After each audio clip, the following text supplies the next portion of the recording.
Shalom ibu-ibu yang dikasihi Tuhan, bersyukur pada malam hari ini kita masih bisa beribadah bersama dalam ibadah Komisi Wanita.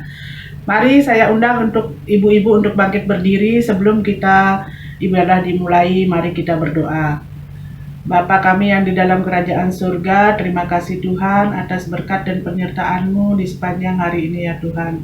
Di tengah-tengah kesibukan kami masih bisa mengikuti ibadah, walaupun kami ibadah di rumah kami masing-masing, tetapi kami yakin dan percaya Tuhan hadir di tengah-tengah kami. Kami serahkan ibadah kami dari awal, pertengahan hingga akhirnya ya Tuhan. Di dalam nama Tuhan Yesus kami berdoa. Amin. Saya silakan untuk duduk kembali. Allah itu penuh perhatian kepada kita umatnya. Ia tidak mungkin membiarkan kita menopang beban sendirian. Sebab Allah beserta kita. Mari kita naikkan pujian Allah itu baik. Allah itu baik, sungguh baik bagiku. Ditunjukkannya kasih setianya. Dia menyediakan yang ku perlukan, menyatakan kebaikan, menyatakan kebaikan, menyatakan kebaikannya padaku. Allah itu baik, sungguh baik bagiku. Ditunjukkannya kasih setianya. Dia menyediakan yang ku perlukan, menyatakan kebaikan, menyatakan kebaikan, menyatakan kebaikannya padaku. Kasih setianya tak pernah berubah, dulu, sekarang, dan selamanya. Ajaiblah kuasa dalam namanya. Yesus luar biasa.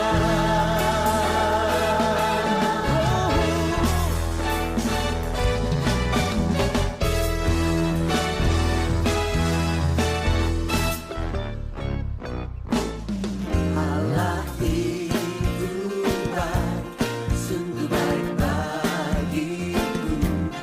Ditunjukkannya kasih setianya. Allah bekerja dalam segala hal, mendatangkan kebaikan, mendatangkan kebaikan, mendatangkan kebaikannya padaku.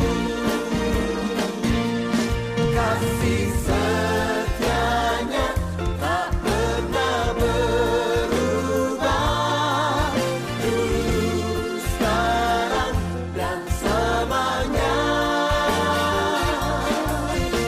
Ajaiblah kuasa dalam namanya. Yesus luar biasa. Kasih setianya tak pernah berubah, dulu, sekarang, dan selamanya. Ajaiblah kuasa dalam namanya. Yesusku luar biasa. Yesusku luar biasa. Yesusku luar biasa.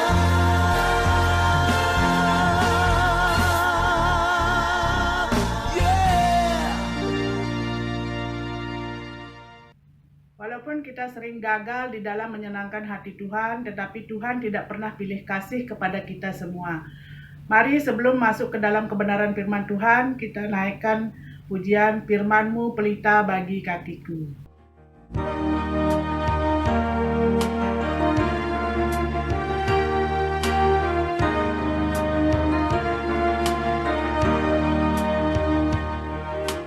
Firman-Mu pelita bagi kakiku, terang bagi jalanku. Firman-Mu pelita bagi kakiku, terang bagi jalanku. Waktu ku bimbang dan hilang jalanku, tetaplah Kau di sisiku, dan takkan ku takut asal Kau di dekatku, besertaku selamanya.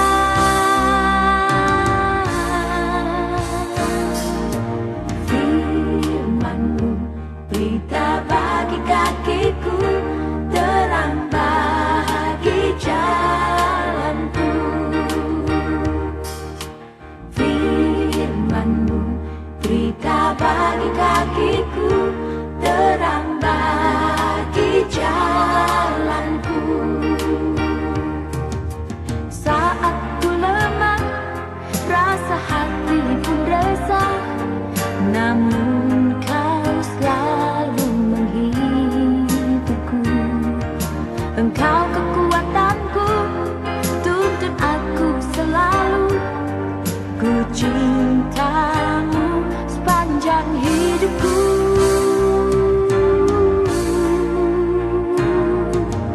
Firman-Mu pelita bagi kakiku, terang bagi jalanku. Firman-Mu pelita bagi kakiku, terang bagi jalanku. Saat ku gentar, langkah kakiku gemetar, namun Kau selalu di sisiku, dan tiada lagi rasa takut di hati, bersama-Mu sepanjang hidupku.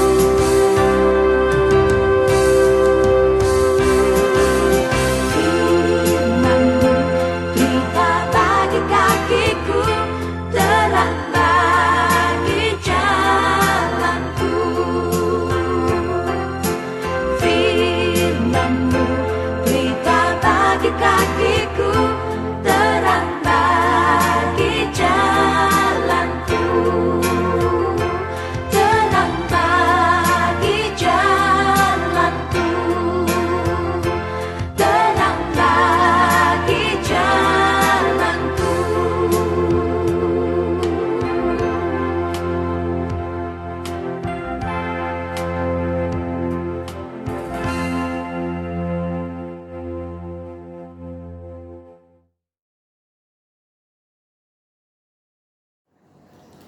Shalom, selamat malam kita semuanya.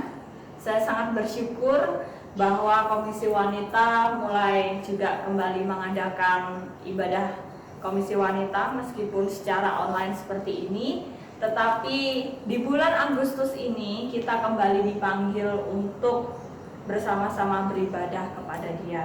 Mari bersama-sama kita berdoa. Ya Tuhan, bersyukur kepadamu untuk kasih-Mu, kebaikan-Mu di dalam kehidupan kami. Kami para wanita-wanita di hadapan-Mu sangat bersyukur. Dan ajarlah kami untuk melalui firman-Mu yang akan kami dengarkan. Kami bersama-sama belajar pada sore hari ini. Untuk firman tersebut bisa menjadi suatu pedoman dalam hidup kami, bahkan juga menyegarkan jiwa kami. Terima kasih Tuhan, dalam nama Yesus kami berdoa. Amin. Kemerdekaan di tengah pandemi. Nah, saya diberi tema ini mungkin karena 17-an ya. Meskipun minggu depan tidak tahu sudah pas tanggal 17 atau belum. Oh ya, ini waktu video ini direkam belum tanggal 17, jadi mohon maklum ya. Dan saya rasa tidak ada salahnya saya mengucapkan terlebih dahulu selamat hari kemerdekaan buat kita semua, para wanita-wanita GKT Ampenan. Biarlah kemerdekaan dari Kristus itu dan juga kemerdekaan yang telah diberikan kepada bangsa kita itu terus menjadi semangat buat kita. Nah, memang agak susah ya kalau segala sesuatu itu, terutama khotbah-khotbah begini, mau kita kaitkan semuanya dengan pandemi. Jadi saya kan diberikan tema kemerdekaan di tengah pandemi. Jadi saya rindu pertama-tama kita bicara tentang kemerdekaan Kristen dulu. Kita baca 1 Petrus pasal 2 ayat 11 sampai 17. 1 Petrus pasal 2 ayat 11 sampai 17. Sudah ketemu ya? Mari kita baca. Peringatan untuk hidup sebagai hamba Allah. Saudara-saudaraku yang kekasih, aku menasihati kamu supaya sebagai pendatang dan perantau, kamu menjauhkan diri dari keinginan-keinginan daging yang berjuang melawan jiwa.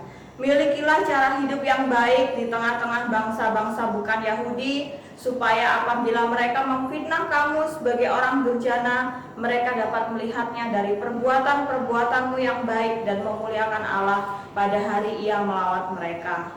Tunduklah karena Allah kepada semua lembaga manusia, baik kepada raja sebagai pemegang kekuasaan yang tertinggi, maupun kepada wali-wali yang diutusnya untuk menghukum orang-orang yang berbuat jahat dan menghormati orang-orang yang berbuat baik. Ayat 15.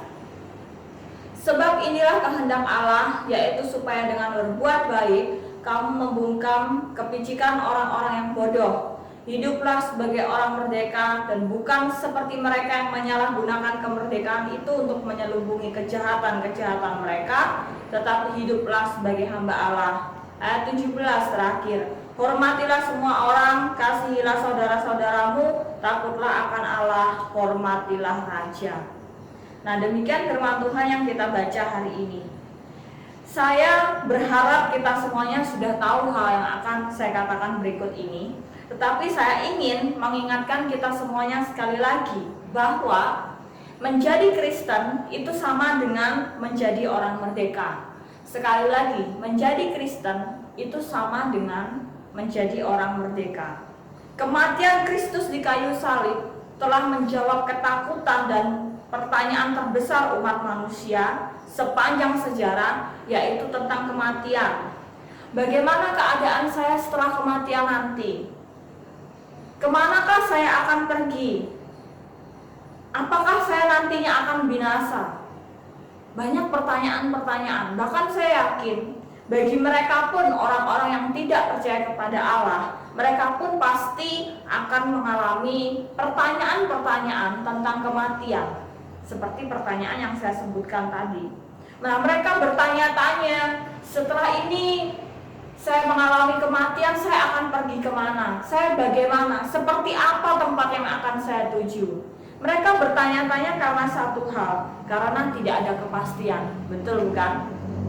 Ibu-ibu, kalau kita bertanya-tanya kepada suaminya, pasti bertanya-tanya karena tidak ada kepastian. Kapan dibeliin ini? Kapan dibeliin itu? Kapan tunjangan yang ini cair? Kapan yang itu cair? Kok belum? Bertanya kenapa? Karena kita tidak tahu, tidak ada kepastian. Oh, tanggal segini. Oh, nanti akan seperti ini. Oh, nanti siang akan ada acara ini. Nah, bertanya karena tidak ada kepastian. Tetapi bagi kita orang Kristen, yaitu orang yang telah merdeka, jawabannya seperti ini. Di dalam Kristus Yesus, kita telah menerima pengampunan atas segala dosa-dosa kita, sehingga kita tidak perlu takut lagi akan hukuman yang akan kita terima, kita manusia berdosa, sebagai akibat kita telah memberontak kepada Allah.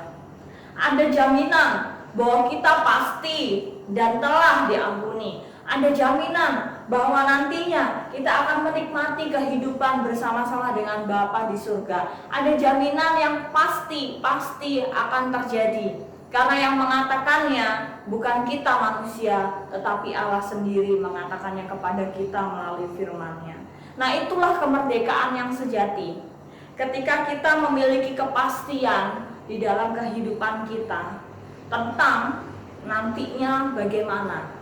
Ketika kita mungkin mengalami nantinya kematian, semua orang pasti akan mengalaminya. Kita sudah memiliki jaminan yang kekal. Oleh sebab itu kita bisa disamakan dengan orang-orang yang merdeka. Nah, itulah kemerdekaan di dalam Kristus. Tapi itu kan nanti. Ya, itu nanti.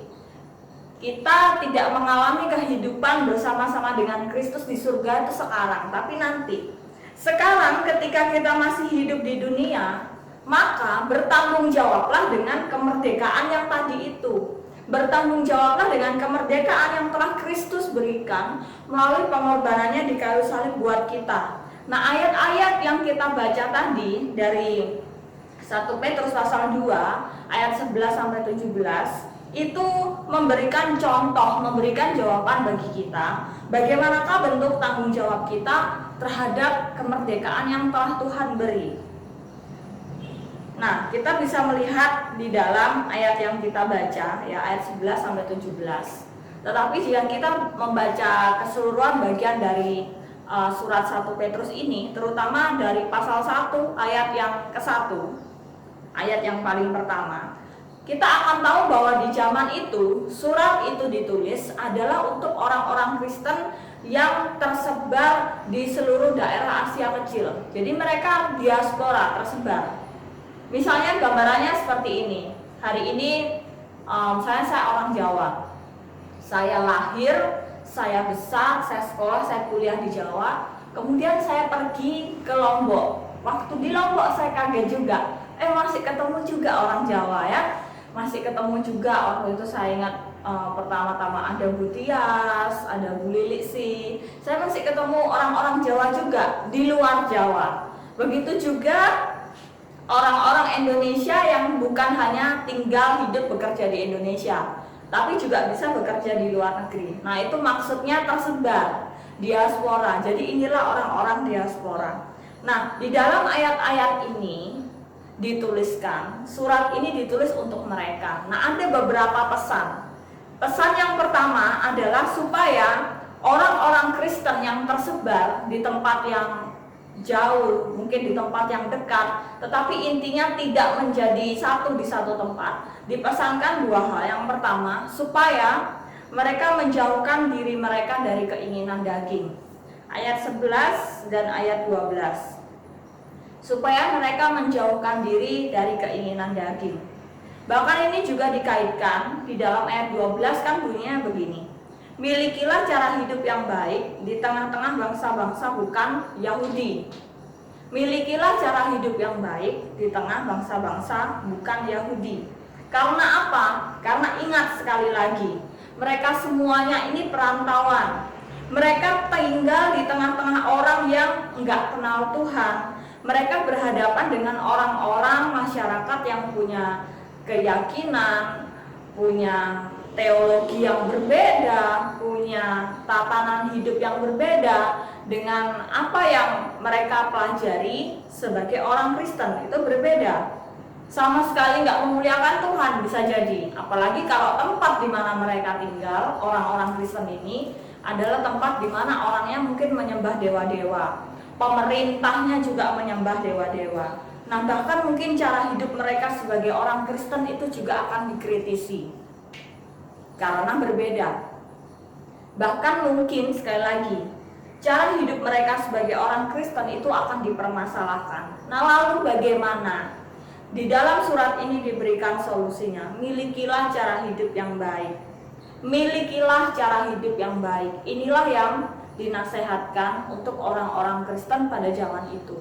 Dan juga bagi kita, sebagai bentuk tanggung jawab kita terhadap kemerdekaan yang sudah Tuhan berikan, baik kemerdekaan di dalam Kristus maupun juga kemerdekaan bangsa kita. Yang pertama adalah kita perlu menjauhkan diri dari keinginan daging. Kita perlu memiliki kehidupan yang baik. Tidak sama dengan orang-orang masyarakat yang ada di sekitar kita yang lebih mementingkan bagaimana kedagingan mereka dipuaskan, disenangkan. Tentunya hal ini harus kita memiliki cara hidup yang baik. Tapi saya yakin kita semuanya juga punya pengalaman bahwa ketika kita sudah berusaha sebaik mungkin untuk melakukan suatu hal yang baik, bukan tidak mungkin kebaikan kita masih saja dipermasalahkan orang lain, bukan tidak mungkin segala kebaikan kita yang sudah kita usahakan sebaik-baiknya itu masih menjadi masalah buat ya mungkin 1-2 orang. Tetapi tetaplah miliki cara hidup yang baik. Di dalam ayat 12 dikatakan, milikilah cara hidup yang baik di tengah bangsa-bangsa bukan Yahudi, supaya apabila mereka memfitnah kamu sebagai orang durjana, mereka dapat melihatnya dari perbuatan-perbuatanmu yang baik dan memuliakan Allah pada hari melawat mereka. Apakah pasti ketika kita memiliki cara hidup yang baik, maka orang lain kemudian akan pasti menerima kita dengan segala kebaikan kita? Belum tentu, tetapi tetap milikilah cara hidup yang baik, karena cara itulah yang bisa kita lakukan sebagai wujud tanggung jawab kita atas kemerdekaan yang telah Tuhan beri. Dan yang kedua adalah tunduk kepada pemerintah. Ayat 13-14. Tunduklah karena Allah kepada semua lembaga manusia, baik kepada raja sebagai pemegang kekuasaan yang tertinggi, maupun kepada wali-wali yang diutusnya untuk menghukum orang-orang yang berbuat jahat dan menghormati orang-orang yang berbuat baik. Bahkan kita perlu tunduk kepada pemerintah, bukan hanya mereka di zaman itu. Ini adalah bagian dari cara kita bertanggung jawab atas kemerdekaan yang telah Kristus berikan melalui kematiannya di kayu salib, kemerdekaan dari dosa. Bahkan di dalam hidup kita bermasyarakat pun itu diatur di dalam Alkitab. Dan termasuk kita juga hari ini. Firman ini bukan hanya untuk orang Kristen diaspora zaman itu, tetapi juga bagi kita hari ini. Belajar untuk taat dengan segala anjuran pemerintah. Jikalau sesuatu itu merupakan sesuatu yang baik bagi kebaikan bersama, memajukan bangsa kita, taatlah kepada pemerintah itu. Orang-orang yang telah Tuhan pilih di atas kita untuk bisa memberikan pengarahan, memberikan teladan hidup yang baik, dan orang-orang yang memang istilahnya berjaga-jaga atas diri kita. Tunduklah kepada pemerintah.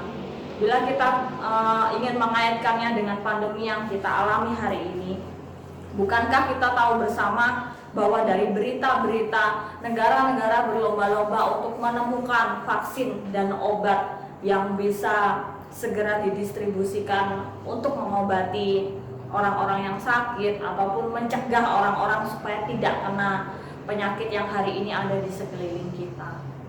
Dan suatu kali ketika vaksin ini misalnya telah keluar, mari kita bersama-sama kita taat anjuran pemerintah untuk kita bisa memakai vaksin tersebut, mungkin dengan biaya tertentu atau bagaimana. Tapi satu hal yang saya yakini, bahwa kita menjadi orang Kristen yang berhikmat, taat kepada pemerintah dengan segala anjuran mereka yang baik bagi kehidupan diri kita sendiri maupun juga orang-orang di sekitar kita. Itu adalah bentuk dari suatu tanggung jawab kita terhadap kemerdekaan yang telah Kristus beri. Bukan hanya kita punya cara hidup yang baik bagi diri kita sendiri, mengimani Kristus itu bagi diri kita sendiri, tapi tidak memberikan teladan bagi orang lain, tetapi juga kita peduli terhadap kehidupan kita bermasyarakat. Ditutup di dalam ayat 15-17 yang telah kita bacakan tadi.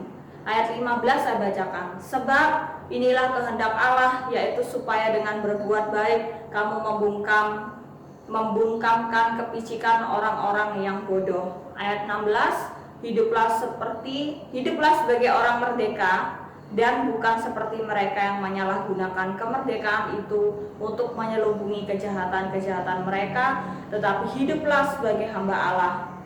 Hormatilah semua orang, kasihilah saudara-saudaramu, takutlah akan Allah, hormatilah raja. Sebegitu pentingnya di dalam kehidupan kita sebagai orang Kristen untuk bukan hanya sekedar aku beriman kepada Tuhanku, aku beriman, tapi imanmu tuh loh ditunjukkan lewat apa? Aku sudah dimerdekakan nih di dalam Kristus, iya. Wujudnya apa? Ada sesuatu yang perlu kita wujudkan, yang menyatakan iman kita, yang menyatakan bahwa aku orang yang sungguh-sungguh sudah merdeka. dimerdekakan oleh Kristus. Tidak lagi bertanya-tanya nanti ketika memang sudah Tuhan waktunya memanggil saya akan bagaimana, kemana, seperti apa, menuju kemana. Tetapi kita sudah memiliki keyakinan di dalam Kristus. Amin. Biarlah kebenaran firman Tuhan, Kristus yang telah memberikan kita kemenangan yang luar biasa di atas kayu salib itu senantiasa menjadi sumber inspirasi kita, menjadi juru selamat kita yang sempurna. Mari kita berdoa. Terima kasih Tuhan untuk kasih-Mu yang telah Engkau berikan bagi setiap kami. Kiranya Engkau memberkati agar kami sebagai orang-orang Kristen ini sungguh-sungguh memaknai kemerdekaan di dalam Kristus yang telah Engkau berikan bagi setiap kami. Berdoa juga ya Tuhan, menyerahkan supaya kami juga boleh memaknai kemerdekaan bangsa kami ini dengan sebaik-baiknya, menjadi manusia yang baik, menjadi manusia yang bukan hanya memiliki moral yang baik, tetapi terlebih karena melihat Engkau Allah yang telah mengajarkan segala kebaikan bagi kami, dan kami boleh menyatakan diri kami sebagai pengikut-pengikut Kristus yang dapat bermasyarakat di tengah-tengah kehidupan bermasyarakat ini dengan sebaik-baiknya. Terima kasih Tuhan, dalam nama Yesus kami berdoa. Amin. Terima kasih untuk Losanovia yang sudah membawakan firman. Tuhan Yesus memberkati. Sebelum kita kembali ke aktivitas kita masing-masing, mari kita datang berserah kepada Tuhan hanya karena kasih dan penyertaan Tuhanlah yang membuat kita ada sampai pada saat ini. Mari kita nyanyikan oleh kuasa darah-Mu, saya undang ibu-ibu bangkit berdiri.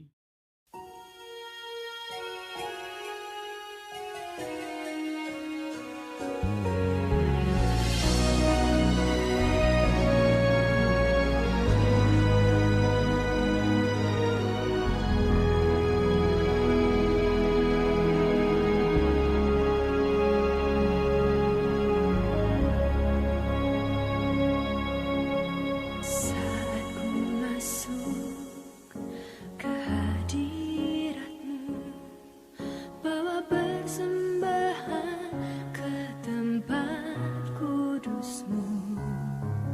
Pujian ku naikkan, sembah ku berikan bagi-Mu Allah yang mulia.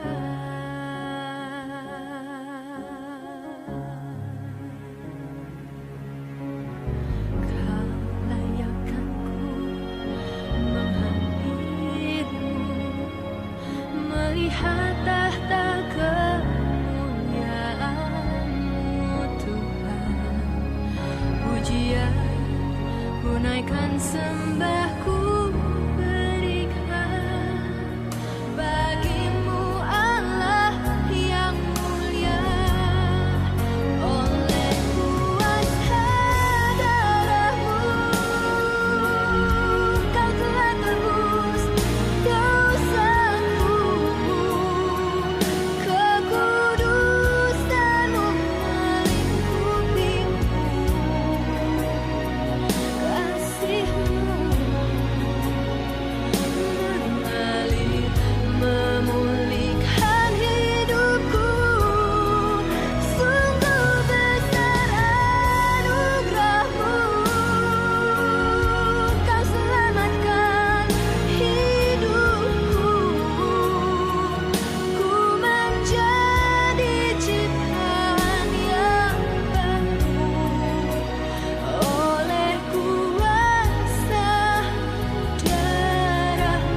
ibu-ibu yang terkasih di dalam Tuhan, mari kita mengakhiri persekutuan kita. Sebelum kita mengakhiri, kita masuk dalam doa syafaat dan doa penutup. Saya harap kita semua berdiri dan mari kita berdoa.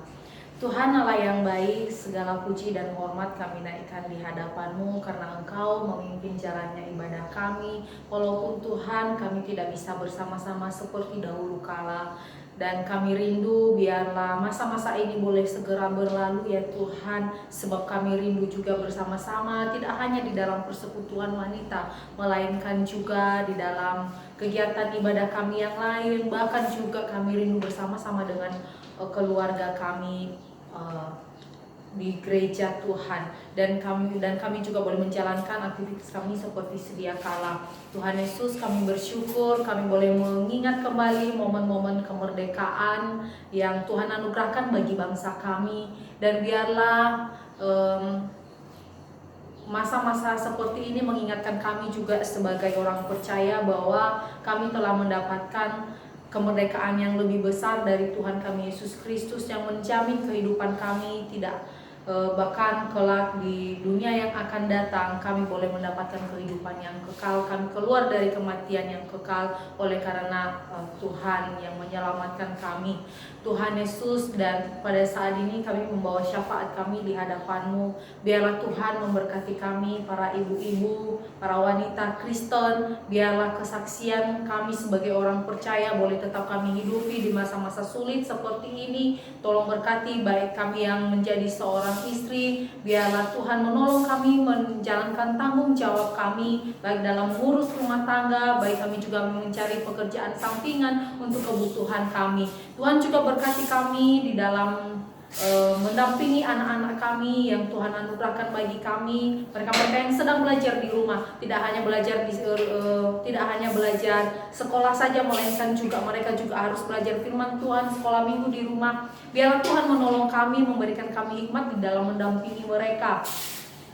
Tuhan berikan kami kesabaran. Satu kerinduan kami, anak-anak juga boleh sukacita di dalam belajar. Mereka juga boleh belajar dengan baik. Berikanlah kami juga kesabaran dalam membimbing mereka. Tuhan Yesus, kami juga berdoa untuk segenap kebutuhan kami. Biarlah Tuhan Engkau terus berbelas kasih bagi kami. Engkau Tuhan yang senantiasa mencukupkan kebutuhan kami melalui segala pekerjaan kami. Berikanlah kami daya kreatif yang baik dan juga hikmat-Mu di dalam memikirkan perkembangan perekonomian keluarga kami secara khusus. Terima kasih Tuhan, kami berdoa untuk masa-masa pandemi seperti ini, secara khusus untuk vaksin yang sedang dicari, diteliti. Biarlah Tuhan beranugerah supaya segera ditemukan, sebab kami rindu Tuhan menikmati kehidupan seperti sebelum-sebelumnya, dan kami rindu lebih leluasa di dalam persekutuan. Terima kasih Tuhan Yesus, kami akan mengakhiri persekutuan kami, berkati kegiatan yang kami lakukan dalam menyambut atau memeriahkan hari HUT ini, yakni kami ibu-ibu, kami para wanita ingin membacakan puisi. Berikanlah kami hati yang antusias, satu wujud kami juga bersukacita di dalam masa-masa seperti ini. Terima kasih Tuhan Yesus, inilah doa kami yang jauh dari sempurna. Biarlah Tuhan yang senantiasa menjawab tepat pada waktunya, dan kami akan mengakhiri persekutuan kami. Biarlah segala kemuliaan dan hormat hanya bagi-Mu Tuhan. Di dalam nama Yesus kami berdoa, yang telah mengajarkan kami berdoa demikian. Bapa kami yang di surga, dituliskanlah nama-Mu, datanglah kerajaan-Mu, jadilah kehendak-Mu di bumi seperti di surga. Berikanlah kami pada hari ini makanan kami yang secukupnya, dan ampunilah kami akan kesalahan kami seperti kami juga mengampuni yang bersalah kepada kami. Dan janganlah membawa kami ke dalam pencobaan, tetapi lepaskanlah kami daripada yang jahat, karena Engkau yang punya kerajaan dan kuasa dan kemuliaan sampai selama-lamanya. Amin. Ya, silakan duduk. Tuhan memberkati. Sampai ketemu.